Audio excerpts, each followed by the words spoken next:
Ahoy there, Captains. This is the Absent bringing you an updated getting started guide for Cryptobay.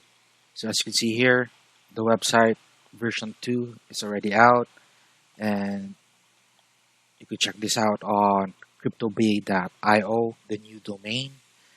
The domain.vip is no longer valid. This would be the correct domain for moving forward.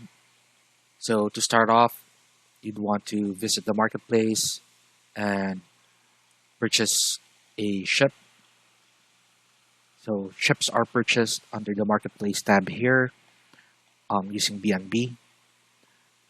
One tip I could provide is to set this at lowest price and change this from a tile view to stat view. So you could see the stats of the ship you are buying and you could find the best ship at the lowest price. Currently, the meta is having a high attack, high moral, high skill, high space ship would be ideal. So feel free to find a ship with those stats. You could even use the stat bar here and set this to whatever rating you want and buy your first ship. Now, once you've already bought your first ship, go back to the website and click on Play Now to start playing.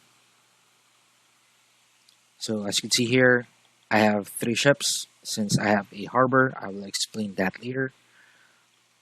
To set your ship for play, you have to select one of your ships and click on sail. Once it has sailed forward, you are able to make changes such as repair, upgrade to your ship, and check on the stats and the energy recovery rate. So when you buy your ship, let me just go back to marketplace and click one of the ships here. You'll be able to see the current durability of the ship. So you'd want to buy a higher durability ship so you don't have to spend early on. But if the ship is really good, it might be worth the repair cost. You'd also want to check if the ship has already been used for adventure. So this ship has max energy, which is ideal. But even a lower energy ship, if as long as the stats are okay, would be fine. So you just have to wait for the energy to recover.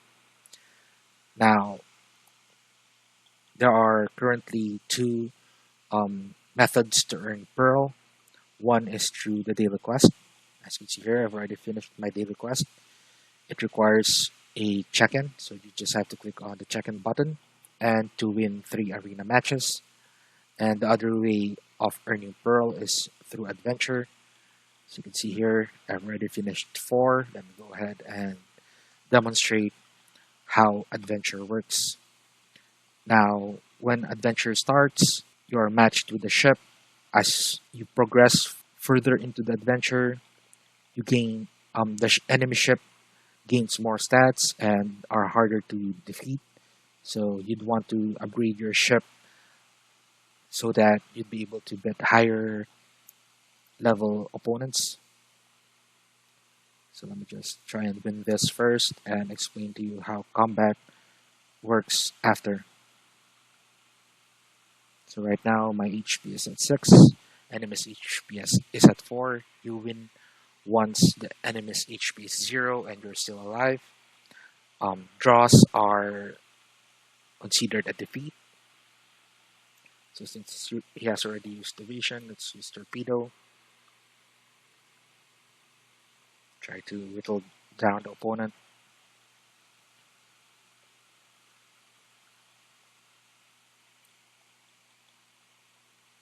So it looks like I've already won this fight.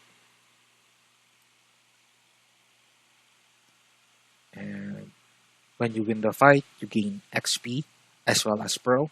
So I gain 5 XP and 1.4 Pearl for this battle. And the adventure resets on UTC plus 0, I believe, 12 midnight UTC plus 0. And once it resets, you'd be able to do the first encounter onwards again. So the higher level you are, more energy regen and max energy, the more adventures you could do in a day. But you'd also want to balance that out with your attack and heal skills. So to explain how combat works, let's go ahead and do arena. So arena works the same way as adventure, with the only exception that enemies are other players, so you'd be fighting higher stat ships compared to adventure. But when you do arena, is your ship stats would when you're level 1 and not the upgraded ship stats. Combat for adventure and arena works the same. Your initial HP is based on your space stat. The higher your space stat is compared to your opponent, the more HP you would have against them. So the maximum HP is 13, the minimum HP is 9. If the gap is very high, you'd have 13 hit points and the opponent would have 9. The closer the gap is, the closer that HP gap will be as well until it becomes equal, I believe at 11. Now, the heal skill is dependent on your skill stat. Evasion is based on speed. Shield is based on defense. Torpedo is based on attack. Missile is based on moral. Evasion is effective against torpedoes. Shield is effective against missiles. Torpedo breaks shield. Missiles break evasion. So if you use evasion and the enemy uses torpedoes, the opponent will not deal damage. If you use evasion and the opponent deals missile, you receive 2 damage and your evasion would be ignored. So heal would recover 1 hit point or 2 hit points at a 50% chance, and torpedo deals 2 damage, missiles deals 2 damage, and cannon deals 1 damage. Cannon is the ability you get if you fail on the torpedo or missile draw. So the higher your torpedo and missile skills are, the more chances you get that instead of a cannon. If you fail to get evasion or shield, you would get an anchor. Anchor is an ability that just passes the round. So unless the opponent does evasion or shield, you would take the damage. Now, as for what skills would show up, it depends on your stat versus the enemy stat. The higher your stat is versus the enemy's stat is, the more chances you would get your skill. So if your evasion was at 16, enemy's evasion was at 8, you would get evasion more likely than they would get evasion. But getting evasion does not mean the opponent does not get evasion. They might still get evasion, but only at a lower chance. Same is true with the other skills. Now, each ship has a specific class, and that class is dependent on the highest stat. So as you can see here, I have a high moral ship. If you go to marketplace, you would see that this ship has high moral and it's an assault ship. So high moral ships are assault ships. High defense are destroyers. High speed are frigates. High space is transport. High attack is, yes, warship. And high skill is a cruiser. The ship class has an extra ability, which is their skill linked to the stat, their primary stat. So for example, a cruiser whose primary stat is skill would have a chance to get an additional heal skill. A frigate whose primary stat is defense has an additional chance of getting 2 shield skills. And same is true with the others. If you have destroyer, you'd have extra evasion. If you have an assault ship, you'd get an extra missile. Transport ships do not get extra skills, but their chances of getting additional hit points is higher. So even if you are equal space stat with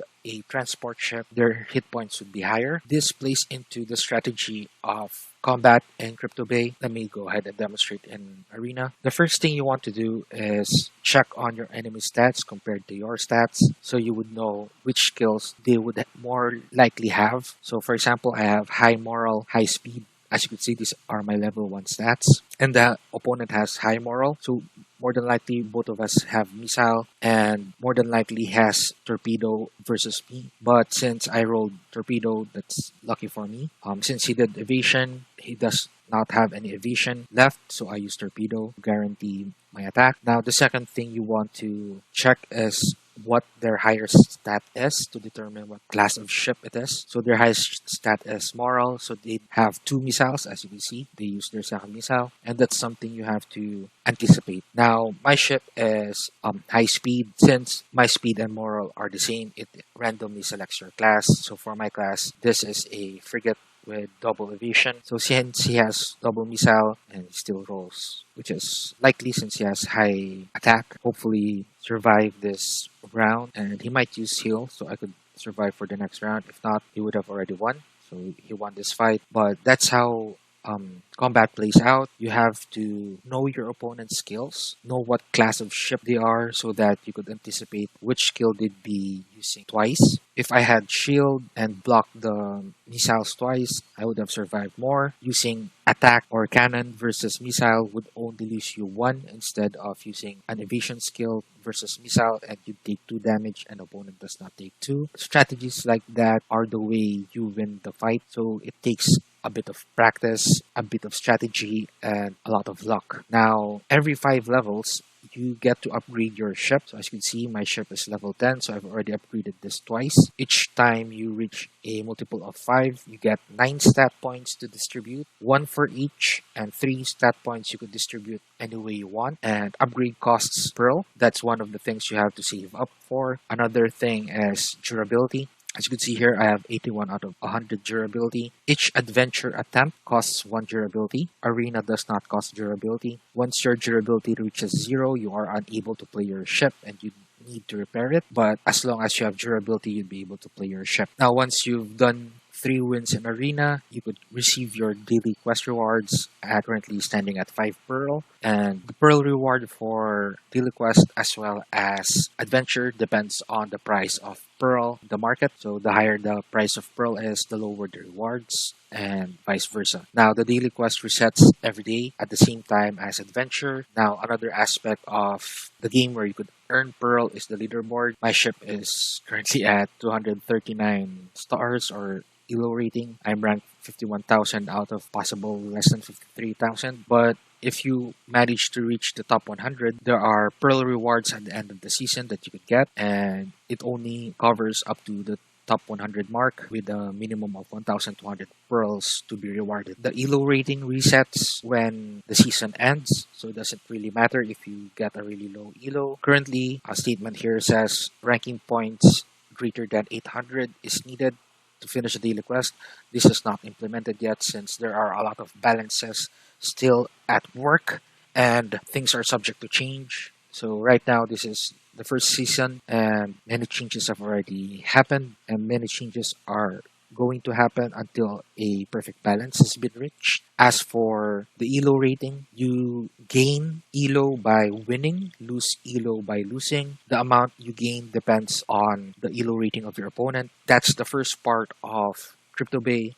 The second part of Cryptobay is the harbor. So currently you could buy the harbor under the mystery box. It costs 1 BNB and it gives you a harbor which currently allows you to have 3 ships, harvest wood, and build new ships. As you can see here, it costs 750 pearl and 10,000 wood to create a ship, and you need 3 ships. Building time is currently at 9 days, 7 hours. As your dock levels up, build time goes down. Same is true with your harbor. The higher the level your harbor is, the faster you are able to build ships. Harbors and docks also have durability. So for harbor, it's called cleanliness, and once cleanliness is 0, you are unable to use your harbor, so you need to clean it to make use of your harbor again. As you can see, what I have here is a mini harbor and not a harbor. There is a distinction with harbors. So far, there's only been 1 harbor sold. The other 2 harbors here are the test harbors used by the devs. These are not in play. This is the only harbor which was bought at 190 BNB, and it gives the player an additional 5% energy recovery and some other features in the future. But currently, we are looking at how this might play out, especially with the mini harbor. Things may change and mini harbors might have a chance to become harbors through certain mechanics such as investing pearl. So other features for the harbor such as the forge, bakery, and brewery will come. You could check out the roadmap on the white paper here for more information. There's a roadmap all the way to April 2022. So you could check out what's coming for the game, and you could also check what's coming for the harbor. And there are plenty more information here and details on how the game is played, tokenomics, and so on that you could check out. Now, the other thing that you could see in the harbor, harbors have a class as well, similar to ships. The class of the harbor dictates which resource they produce faster compared to the others. Right now, the only class available is forest, since forest produces wood, and wood is the only resource usable right now, which is it is used for shipbuilding. As more structures are released, more resources would be released, and finally, the other classes would also be released for the harbors. The second part is the area. Harbors are located in one of four areas. Each area is a specific ocean, so there's an Atlantic Ocean, Pacific Ocean, and so on. You have your cleanliness and durability, level, and the location. Since the area and the location are linked, there is a grand map that would be released where you'd be able to find where your harbor is, and your area is the region where you belong to. So there will be a regional battle between the areas where you plunder your other harbors in other areas, and it would also play out to determine who would be the one of the four warlords. So each warlord would be the strongest player in a specific area, and the highest rank or highest goal of the game is to be the pirate king, which is the strongest player in all of the new world. There will also be a segment for seven warlords that would be determined through combat.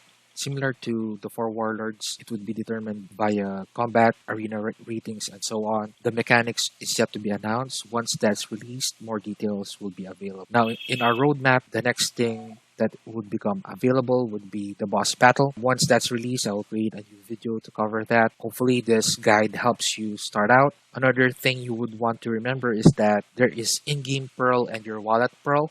Those two are not linked. You would need in-game Pearl to repair, upgrade, and do activities in-game. So if you don't have in-game Pearl yet, you just have to click this and deposit your Pearl. Once your lockdown period for your Pearl is over, you could also withdraw Pearl to convert it into your preferred token. So if you want to convert it to BNB and cash out, this would also be the place to do it. Now, before I forget, the tree here, it spawns wood and you'd have to claim it. The tree only spawns wood if you have a harbor. If you do not have a harbor, the tree will remain at zero. The harbor would dictate the amount of wood produced. So you can see here, wood production speed is 36 seconds per one wood, and you would see the upper limit of the harbor, which is the maximum amount stored. Once it reaches the maximum amount, it would no longer produce wood, so it would be best to claim. Claiming your pearl still costs gas fees, but adventure and arena do not cost gas fees, so you could earn pearl continuously without having to spend any gas. And I could build ships if I have sufficient pearl. When you build ships, 70% of the stat is inherited, 30% is random, and the stat is dependent on the ship part. So you could find the ship part here on your inventory. So these are the parts that are inherited. So there's a 70% chance that your kill part would come from one of your three ships, and so on. There is a 1 in 10,000 chance that the part would become a Eudemon part. So Eudemons are the rare ships of Cryptobay. There's one Eudemon for sale at 20 BNB. As you can see, it looks very different from ordinary ships as it is a flying ship. Eudemon ships have starting stats of 20, and this is equivalent an upgraded ship since the maximum stat of a ship is 16. Each stat is linked to a specific part. So Moral is linked to Stern, and Corinne is the Eudemon part. So there are different Eudemon parts such as Azure Dragon and so on. Since the inception of Cryptobay last August 26, only 32 ships have been minted that have Eudemon parts, and all of them only have one Eudemon part. Now, as you can see here, there are 1,519 ships available on the marketplace. This is a mixture of origin ships and the ships already built by captains who have bought the harbors early on. When you sell your ship, the stats displayed are the stats of the ship at level 1. Once it is sold, the ship is reverted back to level 1, and they would have to level it back to the original level. If you cancel your sale, the ship would still retain its level. That's always a good thing to remember. Another thing to remember is that gifting your ship does not revert it back to level 1. So if I go to my inventory and say wanted to give a ship to my friend, just click one of my ships and click gift, enter their wallet address, and that ship would retain all of its stats and level once it is transferred. This is good once the scholarship program comes out this month. More ships would be bought from the marketplace as the players would buy extra ships to distribute and could earn money passively through their friends and family members through the scholarship program. Now, we also have staking available here. So you could stake Pearl to BNB tokens pairing and earn Pearl through staking. So more on this on a different video. So right now, you are only able to own one ship per account unless you have a harbor, and the harbor allows you to own 3 ships. But you could always create additional accounts on your wallet and purchase ships on those accounts. Multiple accounts are allowed. It is not prohibited. Now, once you've finished your dailies, you just have to wait for the reset and repeat all your missions and adventure. Try to get as far as you can. A later update this month, additional missions would also be released that adds additional gameplay to Cryptobay. I hope that helps, and safe sailing, captains.